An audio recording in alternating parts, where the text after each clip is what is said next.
They tell me that this is Scotland's oldest Highland Games. So when did it start? Why did it start? Whose idea was it? What's unique about this particular Highland Games? And more to the point, why would the oldest Highland Games be held in the Scottish Lowlands? If you're interested in the people, places and events in Scottish history, then watch this video and subscribe to the channel for more. And if you enjoy this video, then like it, share it, and watch the next one. In the meantime, let me tell you a story.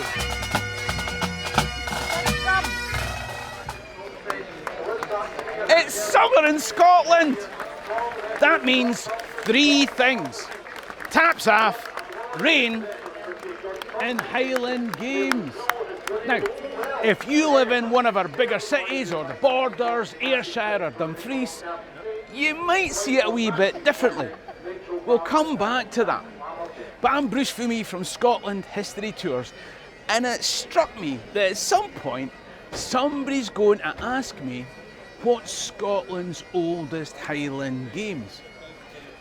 Tell me in the comment section when you think it started.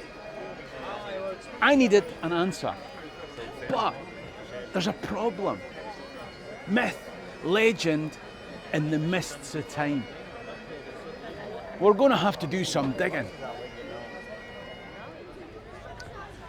The problem is that Highland Games today are brought to us packaged in a tartan shortbread tin that was made during the Victorian Highland Revival. Caber tossing, marching bands, solo piping, Highland dancing, and all the stuff that would have left Queen Victoria very much amused. You know the drill. The best example of that is probably the biggest of these Highland events, the Cowal Highland Gathering. It's got all the pomp and swagger, it's got the skirl of the pipes and the tilt of the kilt.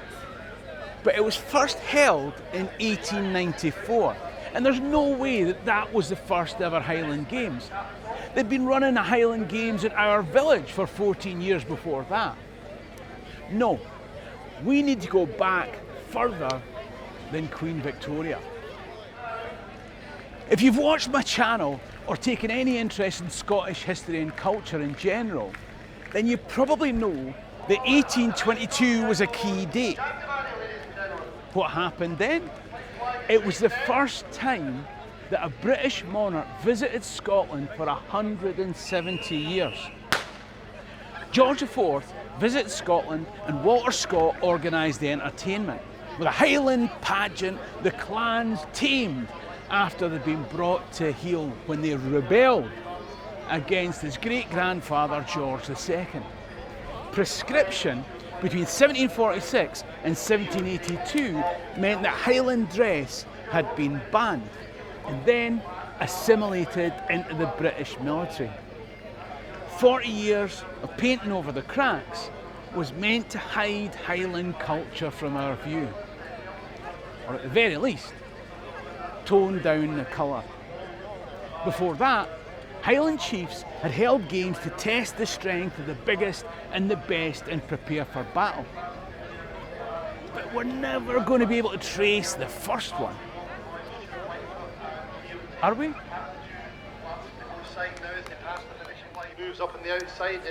Some would say you can. Now, you might argue that the last truly Celtic King of Scots was Malcolm III, Malcolm Canmore. I'd argue that it was really Malcolm's brother Donald, but he tends to pale in Malcolm's shadow. Malcolm was the great head who killed Macbeth. He probably pursued Macbeth from Perthshire up through Braemar to Lumphanan to that final battle. And it was at Braemar that legend has it Malcolm, once king, staged a race. He wanted to find out who was the fastest runner in the kingdom. In times of trouble, he wanted to know which messenger could be trusted to reach the castle before the chips got cold. So he gathered together the fittest men and they competed, running up and down the mountain to find out who would be given the role of the king's messenger. That would have been in the middle of the 11th century. Now today, the Braemar Gathering is still probably the most prestigious Highland Games, and it's still attended by royals. But the story is a little bit of a legend. The story behind these Highland Games is a bit more substantial, and that's why I decided to come to Ceres in Fife. Now, one of the advantages of coming to the Ceres Highland Games was meeting up with a wonderful couple who don't only support me with Patreon subscriptions, they also came on the first ever Scotland History Tours group tour. And if you like things Highland, I'll be taking a small group of up to 25 people on a Highland adventure in May. I'll show you the beautiful scenery of Perthshire, Lochaber, Cairngorms and Skye. You'll visit historic locations and I'll tell you stories along the way. We'll stay in 4- and 5-star hotels. We're full board. It'll be a blast. Click the link top right or in the description below for details, or if in doubt, email alexis@scotlandhistorytours.co.uk. So what's the story behind the Highland Games here? For that, we need to go back to Sir Robert Keith, Marshal of Scotland. Like many a Norman knight, his ancestor was brought to Scotland by Malcolm Canmore's son, David I. Like Walter FitzAlan, whose job as steward to David I became hereditary and passed down the family, giving us the Stuarts, the Keiths gained the title of Marshal to the King, and that became hereditary.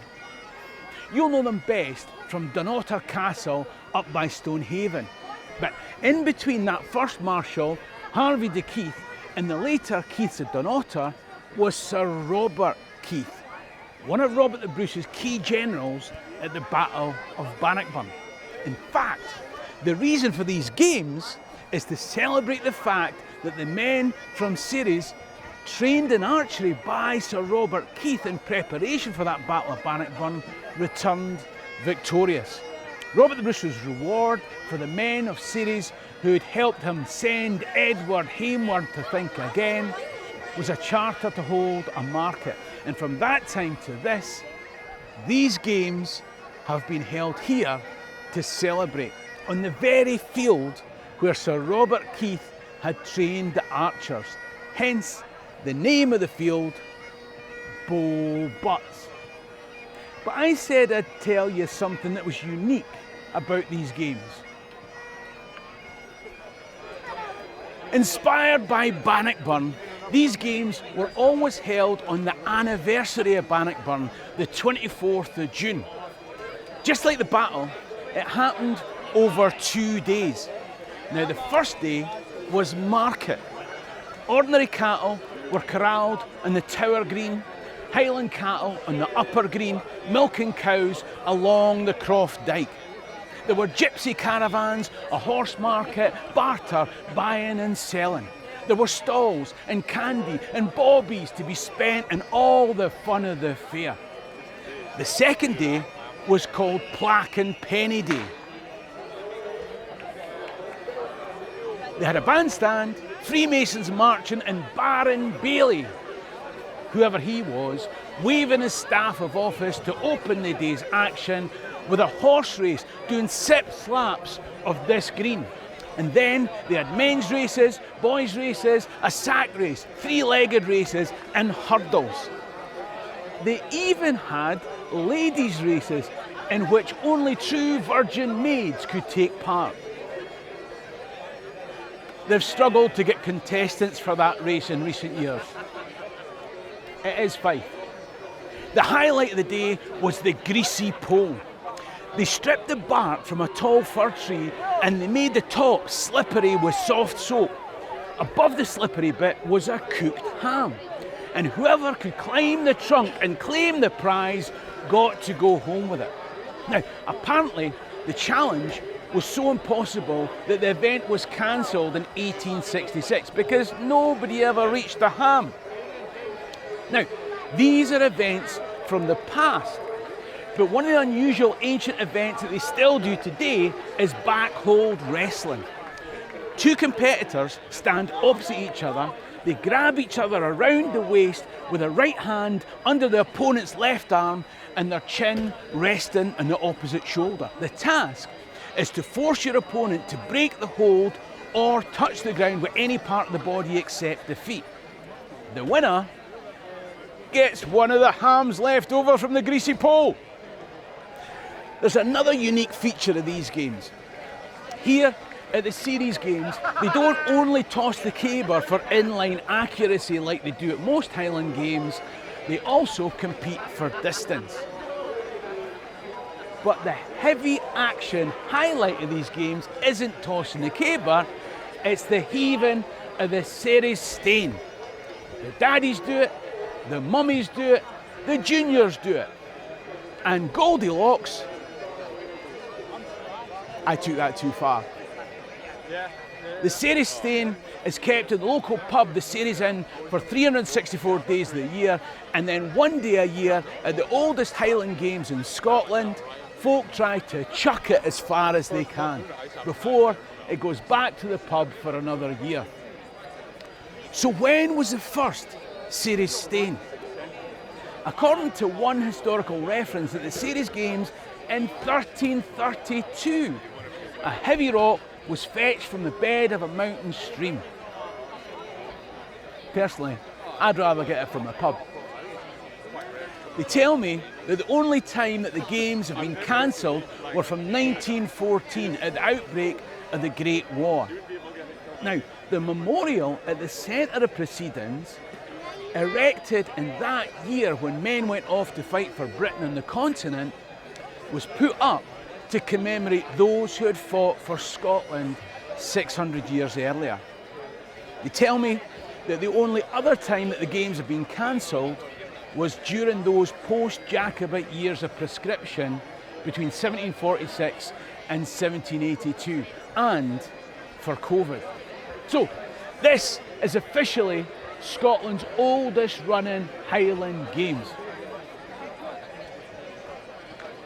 Or there might be a wee problem with that.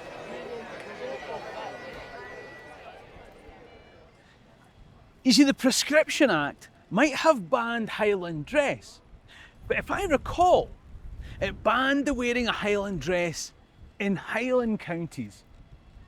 Why would that create a problem here in Fife? Is the whole story credible? In fact, given that Fife is most definitely in the lowlands, is this really even a Highland Games?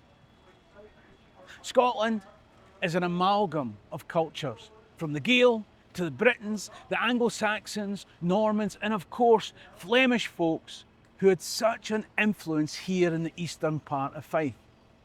Folks love community celebrations. In some ways, the label's incidental. Paisley has its small shot day, Islay has its festival that encompasses whisky.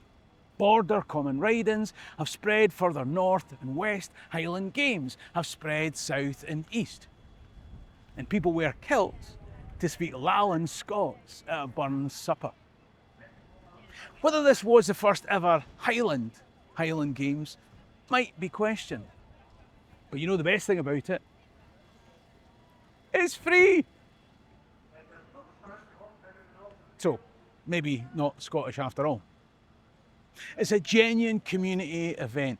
Now, don't get me wrong, you can make a donation, so if you come, please do that. It takes some £20,000 to put on in a year. Or send money down a wire, but come, just come. I've got another video that illustrates how history has given us days out in Scotland.